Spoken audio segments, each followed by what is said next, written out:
family. Joel Klatt. All right, thank you, Brady. And just real quick, Brady, why didn't you throw from the actual mouth? Like before?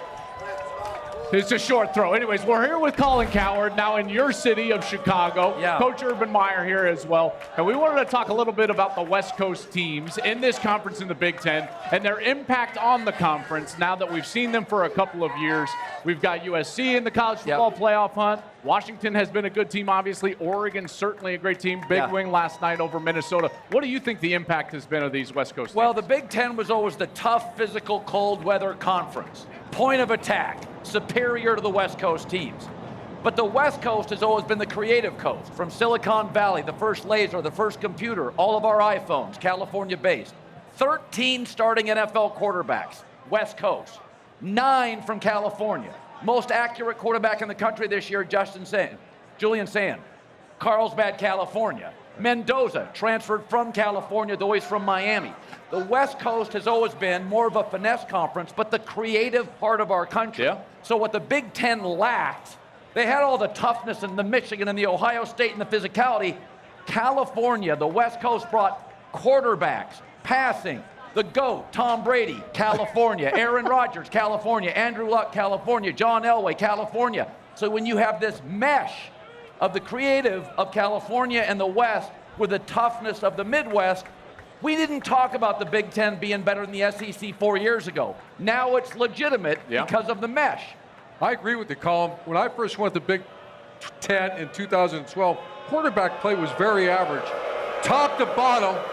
They love you here, Coach. Top to bottom, the Big Ten, it's the best quarterback play in my lifetime. But the other thing I want to add is the Pac-12, the last decade or so, the offensive line play was very poor. Yes. And all of a sudden you have to give Oregon and USC credit. They come to the Big Ten, they had the vision, you better get you some dudes up front. Yeah. And that's what they've done. They have 2 of the best offensive lines in the Big Ten, and that's Oregon and USC. Yeah, to me it's about style, and it used to be, like you were saying, a very specific style in the Big Ten. Now you changed that. You brought a lot of speed to the Big Ten when you came to Ohio State. But one of the things that I look at in particular now is that you can't be a one-dimensional team and win this conference. You've got to be able to play a balanced style of football. That's why we see Ohio State doing what they're doing and Indiana doing what they're doing, Oregon doing what they're doing. Quick example, both of these teams here today, Michigan and Northwestern, very specific, run-oriented, line of scrimmage teams. They go out to USC, they both lose. But it goes the opposite direction because USC goes to Illinois, Washington goes to Michigan, and they get into a game where they're behind and they're losing the line of scrimmage, and then they lose the game. So to me, it's made the conference much deeper, and it's rewarded the teams that can play balanced football. And I think that's why Ohio State and Indiana and Oregon have really done a nice job. But we do have to say, I think USC still a playoff chance. What do you think their chances are?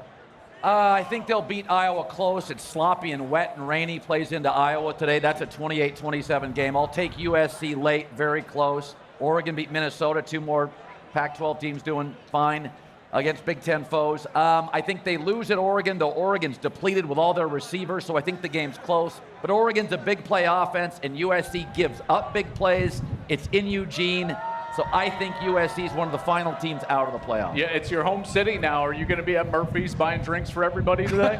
Wait. That's what we heard. Get that Drinks on Cowherd. Drinks on Cowherd. Drinks on Cowherd. All right, you got a whole crew up there. We appreciate that. Hey, thanks for watching. If you enjoy that clip, make sure you click subscribe somewhere down here. From game highlights to exclusive interviews and rankings, we've got everything you need as a college football fan right here, College Football on Fox.